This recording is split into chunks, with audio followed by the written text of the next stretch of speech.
Hinamak na manugang. Kabanata 556. Siyempre. Malamig na haramf ni Ku Fei at sinabing, akala ko hindi siya mapapagaling ni Alex Dixon. Bilang pinuno ng National Clinic, wala siyang magawa. Tiyak na mawawalan siya ng reputasyon. Hindi niya inaasahan na si Smith ay isang walang kwentang grupo. Kahit na sinabi niya sa kanila ang antidote sa GU, nabigo pa rin silang bumuo ng antidote. Sa halip, ginawa nitong limelight si Dixon. Ano? Ikaw ang nagsiwalat ng espesyal na gamot sa kamay ni Smith. Kailan mo na-contact si Smith? Apurahang tanong ni Ding Yu at biglang nakaramdam ng pagkabalisa sa kanyang puso. Hindi niya inaasahan na ang kakaibang sakit na ito ay gawa ng tao. Gusto ni Ku Fei na mawala si Alex Dixon sa kanyang reputasyon, ngunit talagang nakapatay siya ng napakaraming tao. Kung hindi dahil sa race eta ni Alex Dixon, marahil libu-libong tao ang namatay sa pagsiklab ng salot kay Jinling. Bumagsak ang boses ni Ku Fei habang sumisigaw, bakit ang dami mong tanong? Ito ba ang dapat mong itanong? Oo. Nakatuon ang isip ni Ding Yu at agad na itinikom ang bibig ngunit puno pa rin ng gulat at galit ang kanyang puso. Malamig na saway ni Ku Fei, ngayong pumunta si Alex Dixon sa Yun State, ito rin ang ideya ko. Gusto mong pumunta ako sa Yun State at patuloy na subaybayan siya. Hindi. Umisi si Ku Fei at sinabing, may isa pa akong gawain para sa iyo. Pumunta ka at hanapin ang asawa ni Alex Dixon na si Jane Lewis at kidnapin siya. Nang inag ang buong katawan ni Ding Yu at napasigaw siya, ikaw. Gusto mong patayin si Jane Lewis. Malamig na sinabi ni Ku Fei, kailan ka ba naging labis na nag-aalala tungkol sa buhay at kamatayan ng iba? Pumunta ka at hulihin si Jane Lewis at ibigay siya sa akin. Ang misyon ay matatapos. Anuman ang mga pamamaraan na iyong gagamitin, ito ay hindi mahalaga kung ang babaeng ito ay mamatay o mamatay kung hindi siya makinig sa iyo, maaari mong dalhin ang kanyang bangkay, maaari mong banta si Alex Dixon. Nanlamig ang magandang mukha ni Ding Yu, at isang malamig na liwanag ang bumungad sa kanyang mga mata. Ngayong wala si Alex Dixon sa Jinling, hindi na niya kayang protektahan si Jane Lewis. Kung ibibigay niya si Jane Lewis kay Ku Fei, ito ay magiging kapahamakan. Sa sandaling ito, malamig na sumigaw si Ku Fei. Naririnig mo ba ako? Don't tell me hindi mo kayang agawin ang babaeng wala lang lakas para salo ng manok.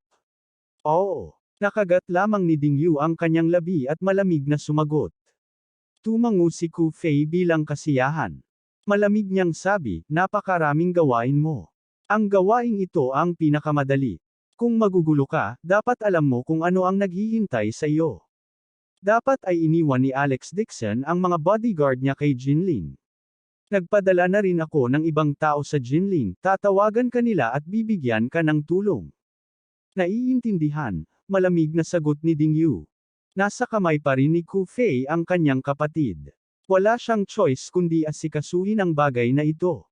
Pagkatapos tumawag, ang mukha ni Ding Yu ay kasing lamig ng nyebe, at ang kanyang mga mata ay mabangis. Hindi niya mahawakan si Alex Dixon, ngunit hindi problema para sa kanya ang pakikitungo kay Jane Lewis. Mayroon siyang 100 paraan para kunin ang buhay ng babaeng ito. Noong nakaraan, si Ding Yu ay hindi nag-atubiling gawin ang ganitong uri ng gawain, ngunit ngayon ay hindi niya inaasahang nag-alinlangan ng walang dahilan. Alam niya na si Alex Dixon at ang kanyang asawa ay sobrang mapagmahal. Kung papatayin niya si Jane Lewis, malamang na mababaliw si Alex Dixon pagkatapos malaman ang sitwasyon. Naranasan na ni Ding Yu ang pakiramdam na mawalan ng taong malapit sa kanya. Iyon ang pagpapahirap sa pamumuhay ng isang buhay na mas masahol pa sa kamatayan. Hindi siya makatulog sa gabi. Nakatitig si Ding Yu sa malawak na kalangitan sa gabi at ang kanyang mga mata ay kasing lamig ng yelo.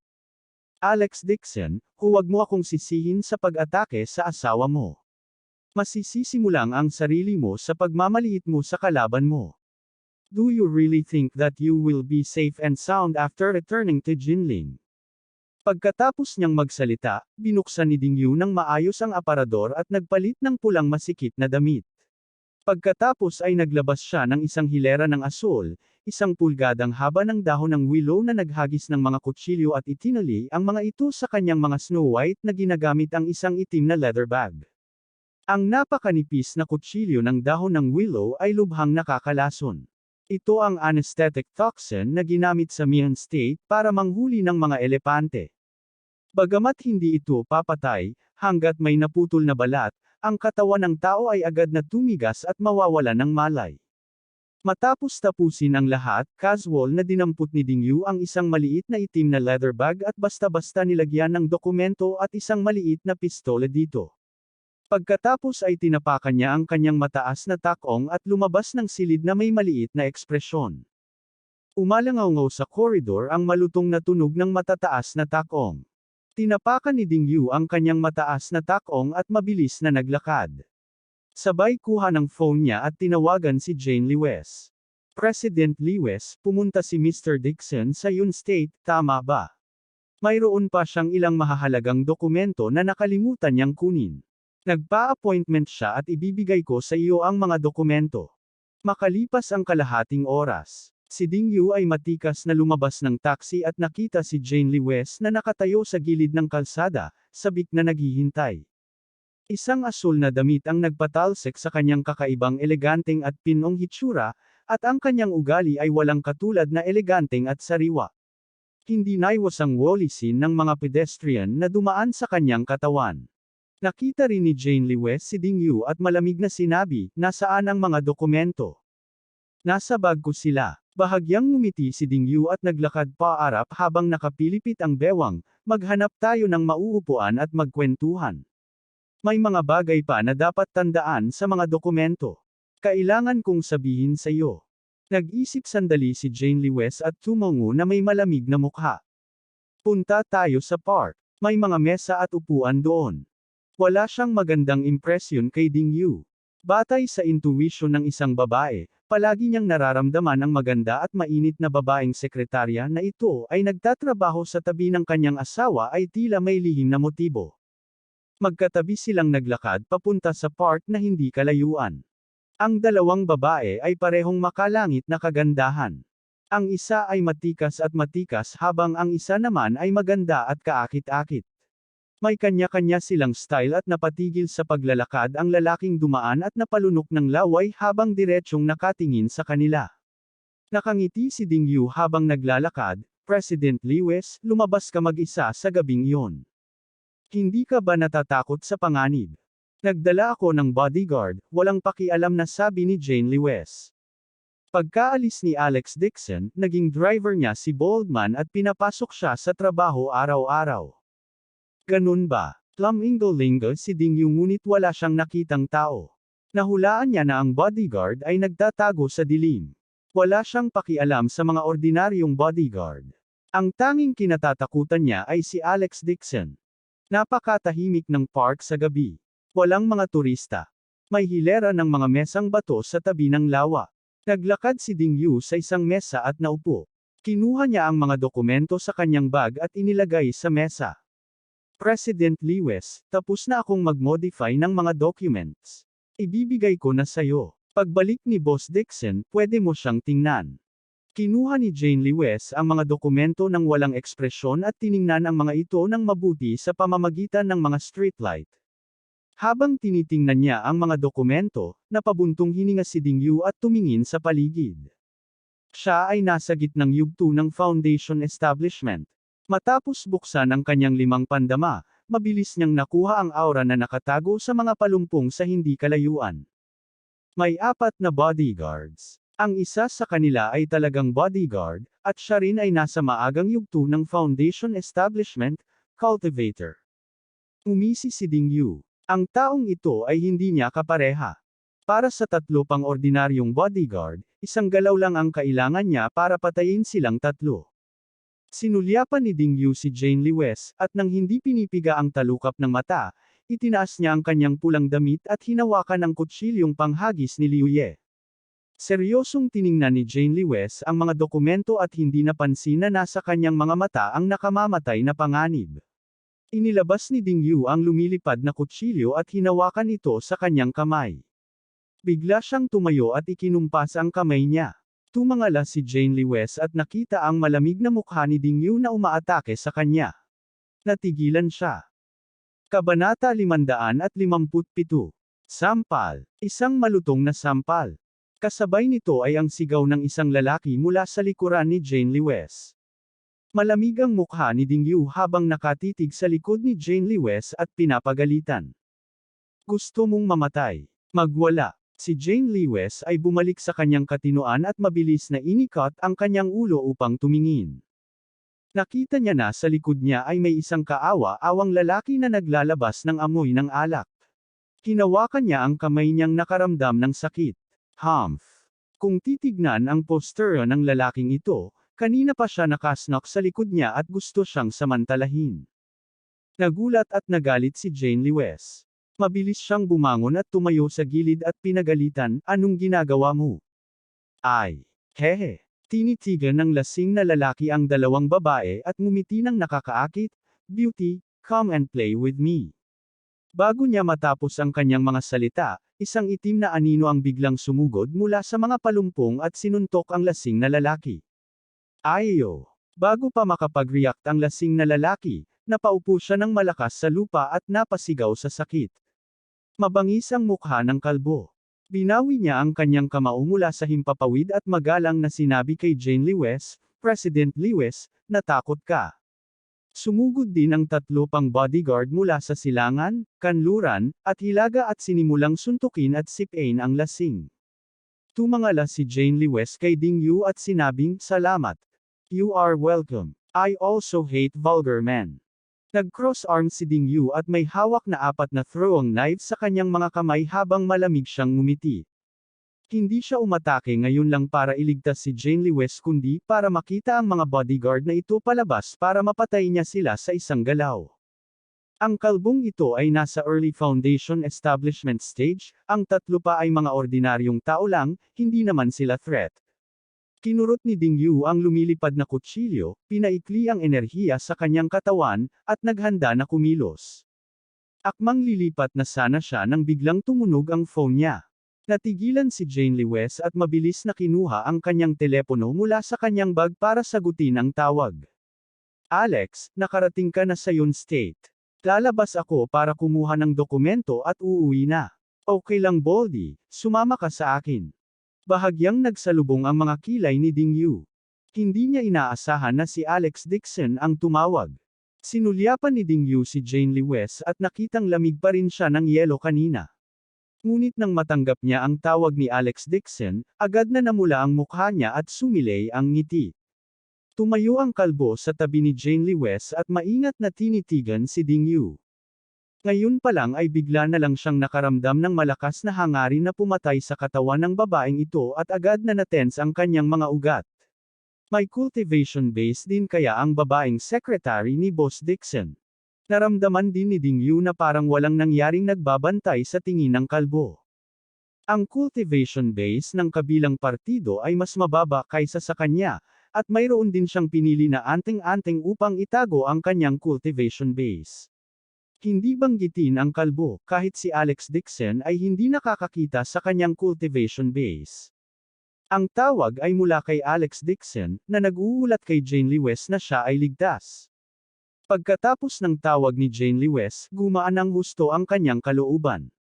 Kinuha niya ang mga dokumento sa mesa, tumangala at sinabi kay Ding Yu, "Secretary Ding, kinuha ko ang mga dokumento." After a pause, she said, "Thank you for send the documents over." Gabi na. Hindi ligtas ang daan. "I will let the bodyguards send you back to the hotel." Ang bagay na ngayon ay naging dahilan para magkaroon ng magandang impresyon si Jane Lewes kay Ding Yu. "Hindi na kailangan, ako na mismo ang babalik," mahinang sabi ni Ding Yu. Nang makitang tumanggi siya, hindi siya pinilit ni Jane Lewes. She nodded her head at tumalikod na para umalis. Ang kalbo ay mapagbantay na tumingin kay Ding Yu at mabilis na sinundan si Jane Lewes at magalang na sinabi, "President Lewes, bumalik tayo kaagad." Hindi niya alam kung bakit, pero pakiramdam niya ay naglalabas ng delikadong aura ang babaeng ito. Nakatayo roon si Ding Yu nang hindi gumagalaw. Hanggang sa lumabas si Jane Lewes at ang iba pa sa parke, hindi nila itinapon ang mga patalim sa kanilang mga kamay. Ang kanyang kalooban ay komplikado. Dahan-dahan siyang tumalikod at naglakad sa kabilang direksyon. Ngayon lang, hindi siya nakagalaw. Hindi dahil sa takot siya sa kalbo, kundi dahil hindi niya alam kung bakit hindi siya makamove on sa babaeng ito. Sa sandaling ito, lumabas mula sa puno ang ilang nakamaskara na black man. Isa sa mga matipunong lalaki ay tumingin sa direksyon kung saan umalis ang mga tao at malamig na sinabi, "Bakit hindi ka lang umaalis?" Napatingin si Ding Yu sa kanila. Hindi na kailangang sabihin, sila ang mga katulong na ipinadala ni Ku Fei, at sila rin ang sumusubaybay sa kanya. She casually swung the throwing knife as she said, "Bulag ka ba? Hindi mo ba nakita na may mga bodyguard si Jane Lee West sa tabi niya? With that level of bodyguard, he is not your match at all. Patahimikin mo na lang siya." Hehe. Umisi si Ding Yu at biglang umatake. Tatlong patalim na itinapon na parang kidlat. Whoosh! Whoosh! Whoosh! Lumipad sila sa mga tainga ng matipunong lalaki at pinutol ang kanilang hibla ng buhok. Mapatla ang mukha ng matipunong lalaki.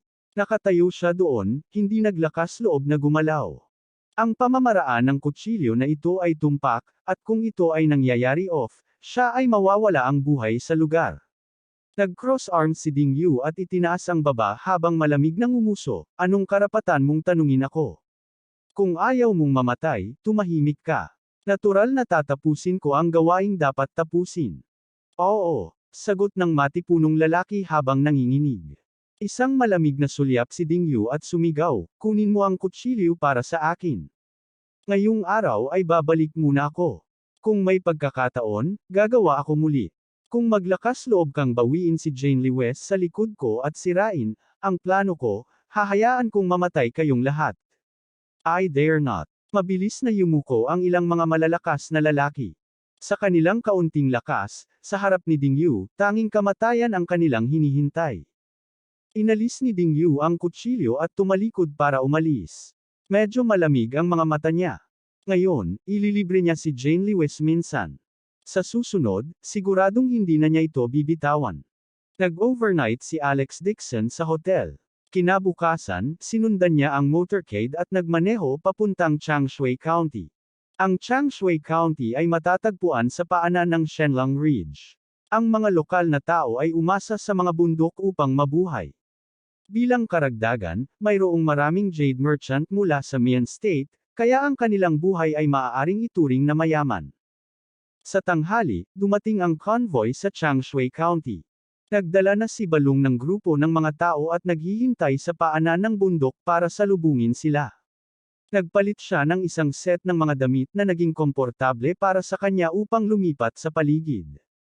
70 o 80 strongman in black nakatayo sa likod niya sa maayos na paraan. Lahat sila ay may bitbit na mahahabang bagahe sa kanilang likod sa maayos na paraan. Ginamit ni Alex Dixon ang kanyang X-ray vision upang tingnan at nakita niya ang bawat bag ng bagahe ay puno ng mga armas at gamit ng mga granada. Napakalakas ng sandatahang lakas ni Balong na maging si Direktor Chin ay nabigla. Tinanong niya, "Balong, dinala mo ang napakaraming tao sa bundok." Magalang nang umiti si Balong at sinabing, "Chief Chin, may alam ka. Ang kabilang panig ng Shenlang Ridge ay Mian State.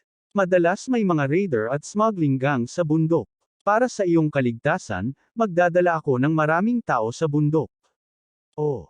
Sumimangot si Director Chin at tumango. 5 security guard lang ang kasama niya. Hindi niya inaasahan na magiging mas komplikado ang sitwasyon sa Shenlang Ridge kaysa sa inaakala niya. Sa dami ng tao, may isang payat na matandang nakasuot ng itim na damit at itim na pantalon. Pumunta si Balong at ipinakilala siya, "Ito si Master Zhang Kai." Zhang Kai. Nagbago ang ekspresyon ni Director Chin, at gulat na tumingin siya sa matanda. Nakita ni Alex Dixon ang pagbabago sa kanyang ekspresyon at nagtanong, "Shinju, kilala mo siya?" "Bakit hindi?" Napabuntong hininga si Direk Chin sa gulat, "Ito si Master Zhang, ang pinakasikat na pamilyang feng shui sa buong Yun State. Ang kanyang sining ay kakaiba at hindi mahuhuli. Tinatawag siya ng mga lokal na Crimson Dragon King, at may kapangyarihan. Siya tumawag sa hangin at ipatawag ang ulan. Hindi ko akalain na iimbitahan ni Mr. Ba si Master Zhang sa pagkakataong ito, marami na siyang namuhunan. Sa isang iglap na tahimik din ang maingay na mga tao. Ang karamihan ay tumingin sa payat na matanda na may lubos na paggalang. Alam ng lahat sa Yun State ang pangalang Zhang Kai. Para itong kulog na umaalingaw sa kanilang mga tainga. Kabanata 558. Si Balong ay isang mayabang na tao, ngunit nang kausapin niya si Zhang Kai, ang kanyang saloobin ay magalang habang ipinakilala niya sila isa-isa. Natahimik ang mga tao, tanging ang ekspresyon ni Alex Dixon ang nanatiling pareho. Nataranta rin ang ilang foreign experts. Hindi napigilan ni Nina na magtanong, ito ba ang Gemancer ng Yangtze? Balita ko marunong akong magbasa ng kapalaran ang Gemancer. Ganun ba talaga kahanga-hanga? Itinaas ni Zhang Kai ang kanyang ulo at ngumiti, itong babaeng ito, ikaw ay mula sa isang dayuhang grupo ng medikal, tama. Ikaw ay 26 na taong gulang sa taong ito, ipinanganak noong Hulyo. Hindi ka kasal at hindi ka pa nakarelasyon. Ang iyong pamilya ay isang pamilya ng 3, tama ba ang iyong ama ay namatay ng maaga, at ang iyong ina sa kasamaang palad ay kasalukuyang ginagamot maliban sa pagdalo sa pangkat ng medikal, ikaw ay pumunta sa Yansia. Pagkasabi nun, tinuro niya si Smith. This gentleman is 20% 30. He was born on June and divorced his wife last year. Dahil sa pagkawala ng malaking halaga sa stock market, nag-away ang mag-asawa. Hindi ka magsisi sa taong ito. Kung magpapatuloy ka sa pag-invest sa mga bahagi, ikaw ay mawala ng isang maliit na halaga sa pamamagitan ng pagbibenta ng mga ari-arian na naghiwalay dahil sa pera. Nang matapos siyang magsalita, nagtinginan ang iilang foreign experts sa isa't isa ng may pagtataka. Natigilan si Smith sa kinatatayuan. Bakas sa ekspresyon niya ang pagkagulat at pagkapahiya. Bamulong siya, Diyos ko, paano mo malalaman ang tungkol sa mga bagay na ito? Hindi ko pa sinabi kahit kaninong tungkol dito. Nagmamalaki ang mukha ni Zhang Kai. Sinabi niya na walang pakialam, ito ay isang maliit na trick lamang, ang pinakakaraniwang pamamaraan sa Feng Shui image. Nakakamangha talaga ang wind and water technique ni Yanxia. Hindi napigilan ni Smith na mapabuntong hininga. Ang mga tao sa tabi niya ay nagulat din, at ang kanilang paggalang kay Zhang Kai ay lalo pang lumakas. Sa pagtitig pa lang sa kanyang mukha ay nasabi na niya ang kapalaran ng kanyang kalaban. Ito ay simpleng milagro. Gayunpaman, hindi iniisip ni Nina na ito ay isang malaking bagay. She shrugged and said, it's nothing special, kasi nasabi na sa akin ni Alex Dixon before. I think mas powerful pa siya. Nawala ang ngiti sa mukha ni Zhang Kai. Ang kanyang mga mata ay kumikinang at siya ay labis na hindi nasisiyahan sa kanyang puso. Nanatili siyang kalmado at nakangiting tumingin kay Alex Dixon mula ulo hanggang paa. Tanong niya, Mr. Dixon, galing ka rin ba sa Mystic Gate?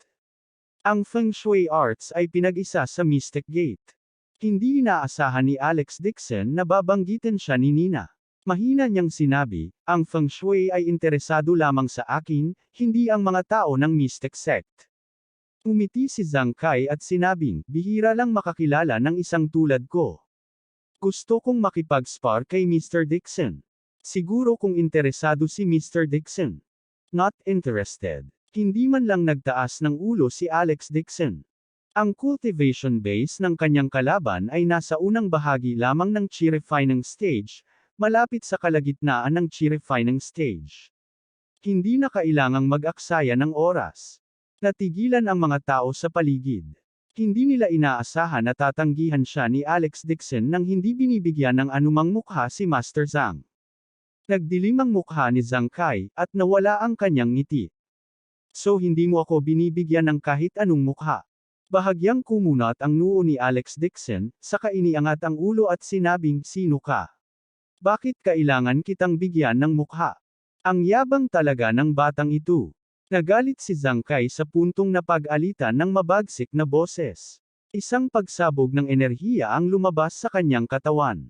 Isang alon ng enerhiya ang kasama niya habang nasa gitna ay sumabog sa lahat ng direksyon, na nagdulot ng isang mabangis na hangin na umihip at buhangin na lumipad kung saan-saan. Ang mga taong naroroon ay natangay ng lumilipad na buhangin hanggang sa hindi nila maimulat ang kanilang mga mata, at lahat sila ay natakot. Ang Master Zhang na ito ay talagang hindi isang ordinaryong tao. Paano magagawa ng isang ordinaryong martial artist ang ganoong bagay? Ginamit ni Director Chin ang kanyang kamay upang hawakan ang kanyang mga mata. Alam niya kung gaano kalakas si Zhang Kai. Natatakot siyang malagay sa gulo ni Alex Dixon, kaya pinilit niyang ngumiti at sinubukang ayusin ang mga bagay-bagay. Master Zhang, mangyaring huminahon. Gusto ni Master Dixon na makapasok tayo sa bundok sa lalong madaling panahon. Makulimlim ang kalangitan. Kung umuulan mamaya, mas mahirap para sa lahat na makapasok sa bundok. Habang nagsasalita siya, patuloy siyang kumandat kay Alex Dixon, senyales sa kanya na huminahon at guluhin si Zhang Kai. Tubig ulan lang. Ano ba ang dapat ikatakot? Ang mukha ni Zhang Kai ay puno ng pagmamataas habang siya ay malamig na sumigaw. Kung gayon, hahayaan kong bumuhos ang ulan ng mas maaga. Tumingin ng malinaw. Sa sinabi nito, humakbang pasulong si Zhang Kai, naglabas ng isang stack ng papel na anting-anting, at iwinisik ito sa hangin. Ang magaan na papel na antay-anting. Kasabay ng pag-ihip ng hangin, na parang nakatanggap ng utos, bigla silang lumipad sa silangan, timog, kanluran, at saktong lumapag sa lupa.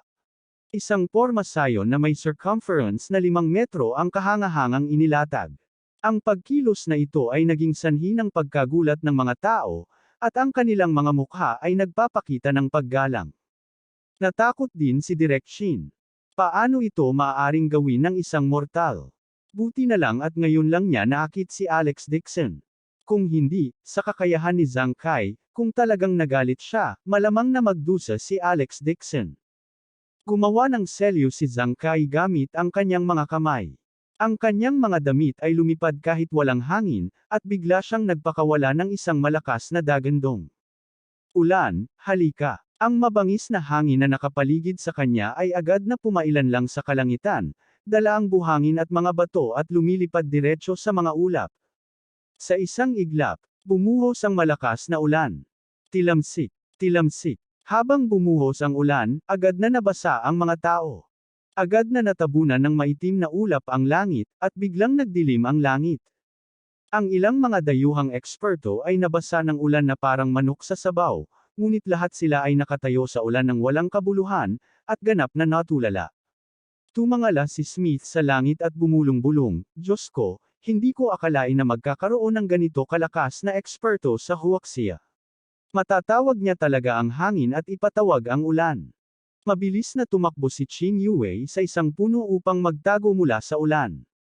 Nabigla siya. Akala niya si Zhang Kai lang ang marunong tumingin sa feng shui. Hindi niya inaasahan na mayroon pala itong totoong martial arts. Si Director Chin ay natabunan ng tubig. Nagulat din siya at halos hindi makahinga.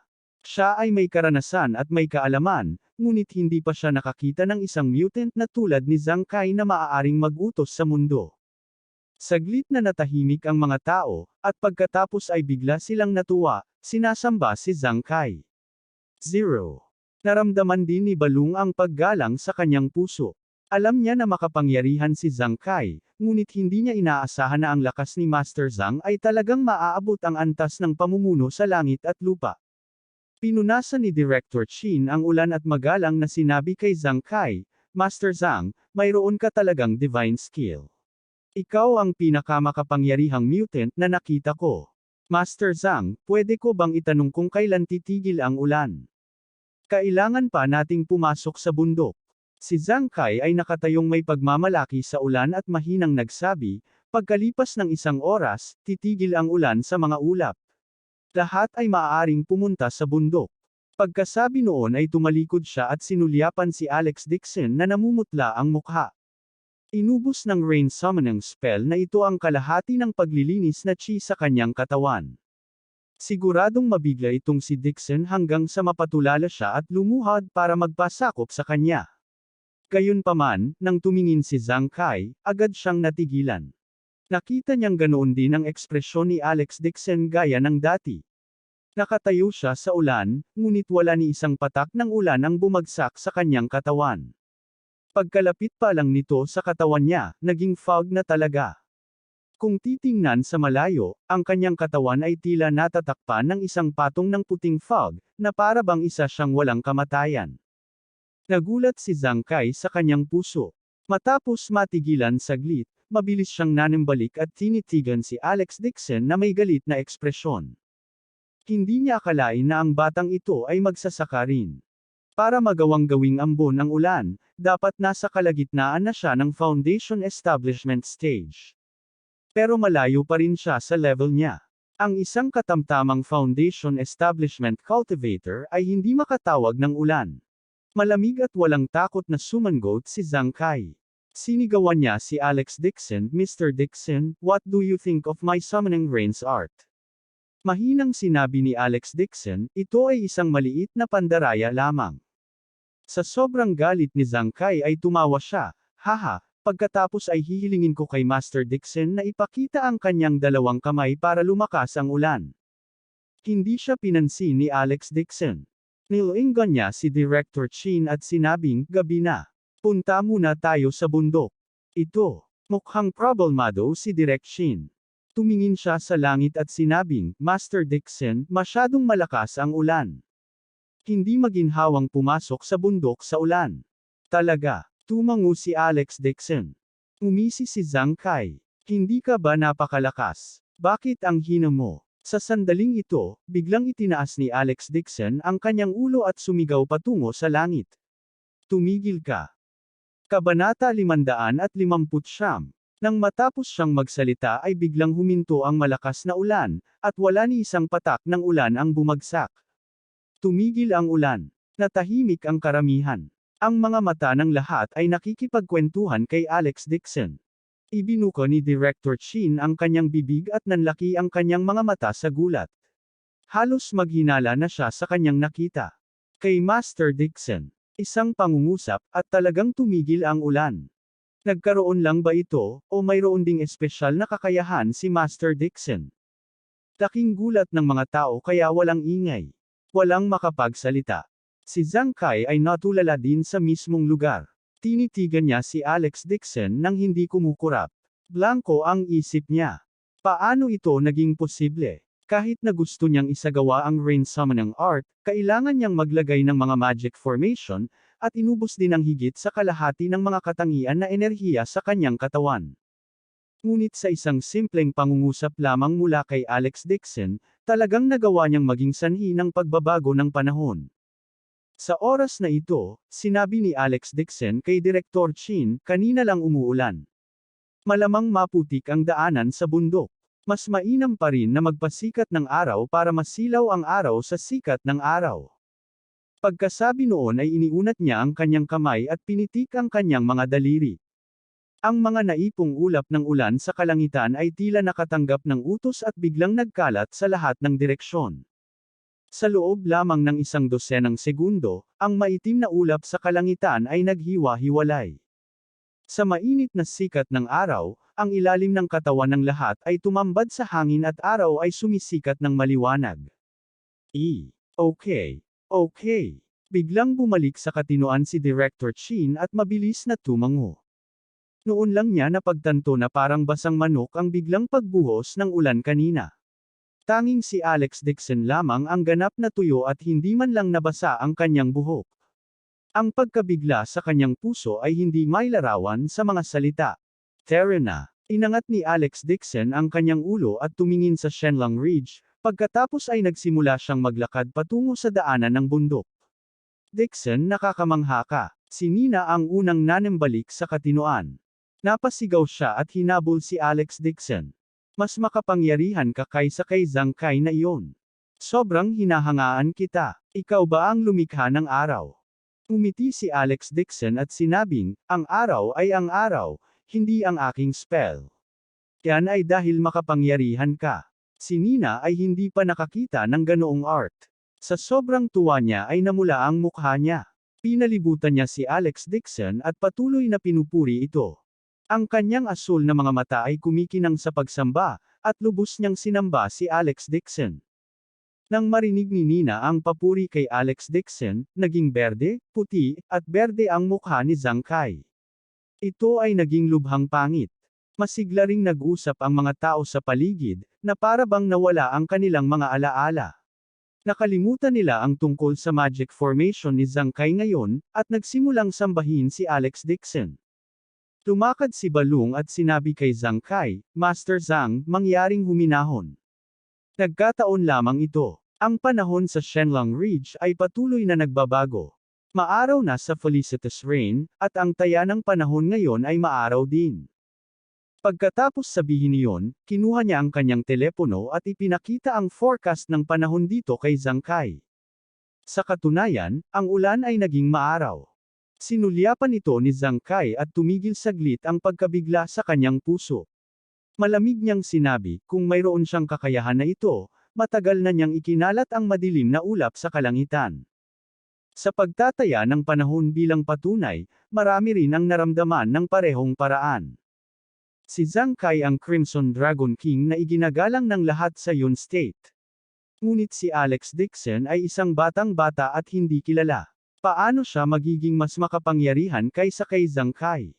Kung hindi, sa kakayahan ni Alex Dixon na Yuting Tianqing, ang kanyang pangalan ay nayanig na sa bansa at sa labas ng mundo. Gayunpaman, mayroon pa ring maliit na bilang ng mga tao na gumagalang kay Alex Dixon. Mabilis din siyang hinabol ni Qin Yue at nagmatigas na nagtanong, Alex Dixon, sabihin mo sa akin ang totoo.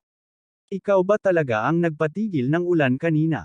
Umiti si Alex Dixon at sinabing, kung hindi ako, sino pa kaya? Talaga, nag-alinlangan si Qin Yue. Kung totoo man, hindi ka na ba galit sa akin? Pagkatapos sabihin niyo ni Alex Dixon, umiling siya at idinagdag, kalimutan mo na yon. Anyway, kung hindi ko pakakasalan si Su Qingcheng sa isang araw, hindi mo ako mapapatawad kahit isang araw. Kunin mo na lang na peke iyon ngayon. Nakangiting lumingon si Alex Dixon at humakbang pasulong. Alex Dixon, niloko mo ako. Napatapak ni Qin Yue ang kanyang mga paa sa galit. Gusto niya talagang suntokan siya ng 2 beses. Halo-halo ang nararamdaman niya. Sa katunayan, walang ginawang masama si Alex Dixon. Sa kabaligtaran, marami siyang naitulong sa kanya. Pero naramdaman ni Qin Yue na kung pinatawad niya si Alex Dixon, parang pinababayaan niya si Su Qingcheng. Pagkatapos ng lahat, ang pagkahibang at pagdurusa ni Su Qingcheng ay nakikita sa kanyang mga mata.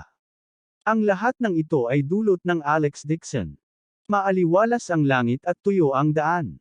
Halos sumangga na ang ulan. Wala ng kalsada sa bundok, at ang mga bahagi ay nasa lahat ng dako. Ang 12-dosenang mga gwardya na pinamumunuan ni Balung ay may hawak na mga machete sa kanilang mga kamay habang sila ay nangunguna sa daan patungo sa bundok. Habang naglalakad si Alex Dixon, inilabas niya ang kanyang spiritual sense para maramdaman ang paggalaw sa paligid niya. Naramdaman niya iyon sa likod ng grupo ng mga tao. May mga taong palihim na sumusunod sa kanila, ngunit wala silang anumang masamang intensyon. Bumilis ang tibok ng puso ni Alex Dixon.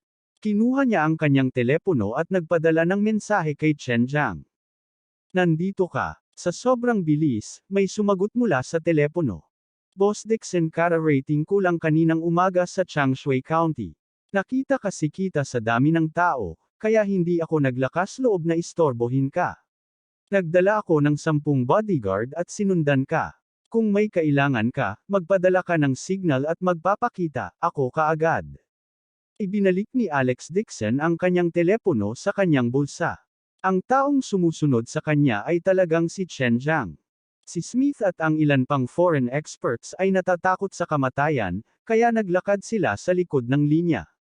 Sa likod ni Chen Jiang, mas magaan ang pakiramdam niya. Sa hapon, nakapasok na ang grupo sa Shenlong Ridge. May mga nagtataasang puno sa lahat ng dako, at ang araw ay madilim. Nawalan ng signal ang mga cellphone ng lahat. Gayunpaman, para sa napakalaking Shenlong Ridge, nakarating lang sila sa gilid. Nakahandusay na sa lupa ang ilang dayuhang eksperto, pagod na pagod. Tumanggi siyang umalis kahit anong mangyari. Inutusan sila ni Direktor Qin na magtayo ng kampo at magpahinga. Sinulyapan ni Alex Dixon ang kagubatan sa bundok at nagtanong, Chief Qin, ang pinagmulan ng parasito, sa palagay ko ay hindi ito dapat malayo rito. Nararamdaman na niya ang alon ng buto-butas na si Yin Chi. Nag-isip sandali si Director Chin at sinabing, binigyan ako ng militar ng lihim na impormasyon. Noong una, ilang tao sa bundok ang pumunta sa kabundukan upang manghuli. Pagkatapos uminom ng batis, nagsimula silang magkasakit. Namatay sila habang pababa ng bundok. Hindi rin alam ng mga taga-ron. Tumango si Alex Dixon. Dahil may mga taga-bundok sa paligid, ang pinagmulan ng aktibidad ay hindi rin dapat sa kailaliman ng Shenlang Ridge. Unti-unting nagdilim ang langit, at unti-unting naalis ang hamog mula sa kagubatan. Ilang taong mahina ang katawan ang nabulunan at umubo dahil sa hamog. Ito ay miasma. Naging seryoso ang ekspresyon ni Alex Dixon. Inilabas niya ang heart cleansing pill na pininom niya kagabi at ibinigay ito sa lahat. Kainin mo ito. Makakalabanan nito ang miasma. Nagmamadaling lumapit ang mga tao sa paligid at pinalibutan siya, humihingi ng tableta. Gayunpaman, malamig na sumangot si Zhang Kai at sinabing, lahat, huwag uminom ng anumang random na gamot. Ang miasma na ito ay may maliit na katangian, at hindi ito tugma sa maraming halamang gamot. Kung umiinom ka ng random na gamot, ito ay magpapalalim ng lason sa iyong katawan bilang karagdagan. Gumamit ako ng 12 ng mga pinakamahalagang gamot sa halamang gamot upang mapino ang isang gamot na partikular na ginagamit upang labanan ang miasma. Pagkatapos niyang magsalita, kumuha siya ng pulang tableta at nilamon iyon ng nakataas ang ulo. Nilunok din ni Balung ang pulang tableta at sadyang ngumiti kay Alex Dixon. Mr. Dixon, bakit hindi kita nakitang kumain ng ganitong klase ng gamot na pinino mo? Matapos itong banggitin ng dalawa, marami na ang humihingi ng gamot kay Alex Dixon. Nang marinig nila iyon ay napaatras silang lahat. Natatakot sila na mamamatay sila kapag uminom sila ng gamot. Sa katunayan, ipinamahagi lamang ni Alex Dixon ang mga table tasks, at hindi siya umiinom ng kahit isa. Malamig na sabi ni Alex Dixon, bahala ka. Walang magawa sa kanya ang mga ordinaryong lason. Hindi niya kailangan uminom ng heart cleansing pill. Walang masyadong heart cleansing pills sa simula. Dahil ayaw ng iba sa kanila, mabuti rin na iligtas ang kanyang mga halamang gamot. Kabanata 560. Uminom si Zhang Kai ng 12 ng pulang table tasks at ibinigay ito kina Balung, Director Chin, Smith, at iba pang mahahalagang tao. Bukod dito, nakakuha din ng tig-isa ang dalawang gwardya. Hindi nakuha ng iba sa kanila. Nakatingin lang sila nang walang magawa habang naglalabas siya ng maskara at isinuot ito para harangan ang nakal-alasong fog. Nakakuha din si Direk Chin ng pulang tableta. Saglit siyang nag-alinlangan at sinamantala ang pagkakataon ng hindi pinapansin ni Zhang Kai na inumin ang heart cleansing pill na ibinigay ni Alex Dixon sa kanyang bibig. Ang natitirang pulang tableta ay ibinigay sa isang gwardya sa tabi niya. Dumating ang gabi. Pumasok ang lahat sa tent para magpahinga. Naiwan ang 12 ng mga gwardya na magbabantay magdamag sa mga batch. Hindi pumasok sa tent si Alex Dixon. Umupo siya sa tabi ng bonfire at pumikit para magnilay. Matapos makatulog ang lahat, dahan-dahan siyang bumangon. Bahagyang umindayog ang kanyang katawan, at sa isang iglap ay nawala siya sa siga. 3 metro ang layo, hindi siya napansin ng 7 o 8 gwardya na namamahala sa seguridad. Pagkalipas ng ilang minuto, lumitaw si Alex Dixon sa isang maliit na kagubatan sa hindi kalayuan. Dinala ni Chen Jiang ang 10 malalakas na lalaki at magalang na kinuyam ang kanyang mga kamao at yumuko sa kanya. Boss Dixon, naimbestigahan na namin ang nakapalibot na lupain. Sa hilaga ay ang gitnang bahagi ng Shenlang Ridge, at sa timog kanluran ay isang batis ng bundok. Tumango si Alex Dixon at kumuha ng 12 ng heart cleansing pills para maubos nila. Pagkatapos kunin sila ni Chen Jiang, mahina niyang sinabi, ang Yin Chi sa bundok ay napakabigat.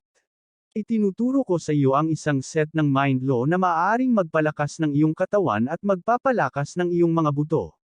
Ang masipag na pagsasanay ay madodoble rin ang kalidad ng iyong katawan. Alam ni Chen Jiang ang mga natatanging katangian ni Alex Dixon.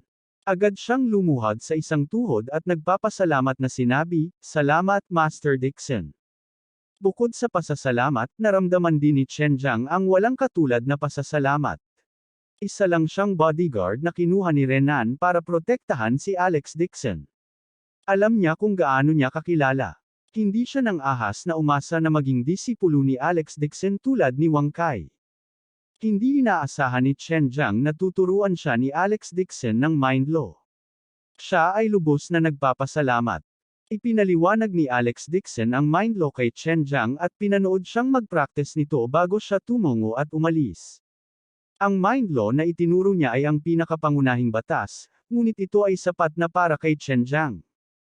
Habang lumalalim siya sa lambak, mas mabigat ang yin qi. Kasabay nito, ang espiritual na qi ay naging mas masagana. Sa lugar na ito kung saan ang yin qi ay napakabigat at ang listahan na qi ay bumabalot sa hangin, ang panganib ay mas malaki. Baka makatagpo siya ng isang mabangis na hayop na umaasa sa paglilinis na qi upang linangin. Kung talagang nakatagpo sila ng kakaibang hayop, sa panlabas na kakayahan lamang ni Chen Jiang, mapoprotektahan niya ang kanyang sarili. Hindi niya mapoprotektahan ang grupong iyon ng mga foreign experts. Si Alex Dixon ay bumalik sa kanyang tolda para matulog, ngunit ang mga gwardya ay wala pa ring kaalam-alam. Kinaumagahan, umatras ang mga tao sa kanilang kampo at pumunta sa Timog Kanluran. Nang halos tanghali na, sa wakas ay nakita ni Alex Dixon ang isang maliit na batis sa lambak. Ang batis ay gurgling. Matapos maglakad ng kalahating araw sa kalsada sa bundok, lumabas na ang usok sa lalamunan ng mga tao. Nang makita nila ang maaliwalas na batis, agad nilang gustong pumunta sa unahan at uminom ng tubig. Sa sandaling ito, malamig na sumigaw si Alex Dixon. Ang tubig na ito ay hindi maaaring inumin. Agad na pinigilan ni Zhang Kai ang mga gwardya. Hindi ito maramdaman ng mga ordinaryong tao, ngunit nakikita niya na ang batis ay napuno ng isang layer ng malamig na hangin. Higit pa rito, ang mga alon ng miasma ay inilabas din mula sa tubig, naglalaman ng miasma. Sa sandaling ito, ang ilang mga tao ay biglang nahulog na parang mga tambak na kahoy na sunod-sunod. Nagulat si Director Chin at agad na tinawag si Smith at iba pa para tingnan. Walang silbi. Umiling si Alex Dixon at malamig na sinabi, masyadong mabigat ang miasma dito. Nalalason sila. Kung hindi nila ito pagagalingon, dito sila mamamatay. Miasma. Natigilan si Director Chin, na parang may naalala siya. Mabilis niyang sinabi kay Zhang Kai, Master Zhang, mangyaring kunin ang pulang tableta at iligtas sila. Nang matapos siyang magsalita, nagbago ang mukha ni Director Chin. Agad siyang tumawag, Master Zhang, mangyaring kunin ang pulang tableta at iligtas sila. Master Zhang, ikaw, ano ang nangyayari sa iyo? Namutla ang mukha ni Zhang Kai habang nakahawak siya sa isang puno ng kahoy at napabuga ng hangin. Si Balung, na nasa tabi niya, ay bumagsak na sa lupa. Maliban sa hingal, hindi siya makagalaw. Smith at ilang iba pang foreign experts ay nakaupo din sa lupa na may pangit na ekspresyon sa kanilang mga mukha. Mahigit kalahati ng mga tao ang gumuho. 7 o 8 tao lamang na uminom ng mind cleansing pill kahapon, ang nakatayo pa rin sa lugar sa takot. Nang makita nilang may nangyari sa mga foreign experts, laking gulat ni Director Chin na nabalot ng malamig na pawis ang kanyang ulo. Sumigaw siya, Master Dixon, anong nangyari sa kanila? Malumanay na sinabi ni Alex Dixon, ano pa ba ang magagawa nila? Nalalason sila ng miasma. Paano kaya ito? Nabulunan si Smith sa kanyang lalamunan at hindi makapaniwalang sumigaw, nakakain na tayo ng divine medicine ni Great Master Zhang. Bakit tayo nalason din? Tigtas pa rin si Nina dahil tinanggihan niya ang pulang tableta kahapon at ininom niya ang heart cleansing pill ni Alex Dixon. She said unhappily, Smith, I already said that Alex Dixon's medicine lang ang effective. Bakit hindi ka nakinig? Nasa huling hininga na si Smith. Ang miasma ay nagpasakit sa kanyang lalamunan, at nakaramdam siya ng pagkahilo. Napuno siya ng panghihinayang. Ako, ininom ko lang ang gamot niya dahil nakita ko kung gaano kahanga-hanga si Master Zhang. Paano ko malalaman na hindi ito gag-ana? Ang dalawa pang dayuhang eksperto ay natatakot sa kamatayan. Nang marinig nila ito, agad nilang pinagsisihan ito at nagsimulang magmura kay Zhang Kai. Ang matigas na Yanshiawan ay hinaluan ng mga banyagang wika. Galit na galit ang tono niya. Laxative. Anong klaseng bull asterisk T godly medicine ito? They're trying to kill us. What the hell? Sinong nagsabi sa akin na si Zhang Kai ay isang master? I think he is the incarnation of the devil. Damn it, I don't want to die. Please save me, Master Dixon. Ang mga dayuhang eksperto, na nahawahan ng miasma, ay umiyak para sa kanyang ina at ama. Pinilit niyang lumuhad sa paanan ni Alex Dixon at humingi ng mind cleansing pill na may luhang dumadaloy sa kanyang mukha. Pinagsalikop pa ni Smith ang kanyang mga kamay sa harap ng kanyang dibdib. Wala man lang siyang pakialam sa mukha niya. Patuloy siyang nakayuko sa lupa. Master Dixon, mangyaring iligtas kami. Ang mga tao ay tila nagising mula sa isang panaginip. Mabilis silang nagtipon-tipon at lumuhad sa lupa tulad ni Smith. Master Dixon, pakibigay sa akin ang gamot. Labis silang nanghinayang kaya naging berde ang kanilang mga bituka. Kung hindi nila pinakinggan si Zhang Kai kagabi, paano sila nalason ng miasma? Sa isang kisap mata, lahat ng tao sa paligid ni Zhang Kai ay tumakas. Pinalibutan nila si Alex Dixon at nagmakaawa sa kanya. Mabilis na sinabi ni Director Chin, Master Dixon, mayroon ka pa bang heart cleansing pill? Pagkatapos ng lahat, dinala sila dito ni Director Chin. Ayaw ni Alex Dixon na mamatay sila. Ito ay hindi dahil sa kanyang magandang intensyon, ngunit dahil ang buhay ng mga taong ito ay hindi mahalaga sa kanya. Dahil kung mamatay ang mga taong ito, tiyak na pananagutan ito ni Director Chin kapag bumaba siya ng bundok. Pinrotektahan siya ni Director Chin habang nasa daan, at hindi uupo si Alex Dixon. Mabilis na pinasok ng taong kumuha ng heart cleansing pill ang gamot sa kanyang bibig. Wala pang 2 minuto, nawala lahat ng sintomas sa kanyang katawan. Nagtipon ang mga tao sa paligid ni Alex Dixon, patuloy na nagsasabi ng mga salita ng pasasalamat, at lumuluha ng pasasalamat. Sa hindi kalayuan, hinihingal sina Zhang Kai at Balung, sabik na naghihintay kay Alex Dixon na magbigay ng gamot. Ngunit hindi nila inaasahan na tatalunan sila ni Alex Dixon, ipapasa ang gamot sa iba, at pagkatapos ay itabi ang bote ng gamot. Natigilan si Zhang Kai. Kinailangan niyang kagatin ang bala at sabihin, nasaan ang gamot ko? Wala ka bang gamot? Malamig na sabi ni Alex Dixon, hindi mo kailangang inumin ang low-level na gamot ko. Namula ang mukha ni Zhang Kai at labis siyang nagalit. Hindi niya inaasahan na ganoon kalakas ang miasma sa tabi ng batis. Ang kanyang pulang tableta ay maaari lamang makita sa ordinaryong miasma. Hindi nito kayang harapin ang gayong mabigat na miasma. Pagkasabi noon ay tumalikod na si Alex Dixon at hindi pinansin ang dalawa. Abangan ang susunod na kabanata.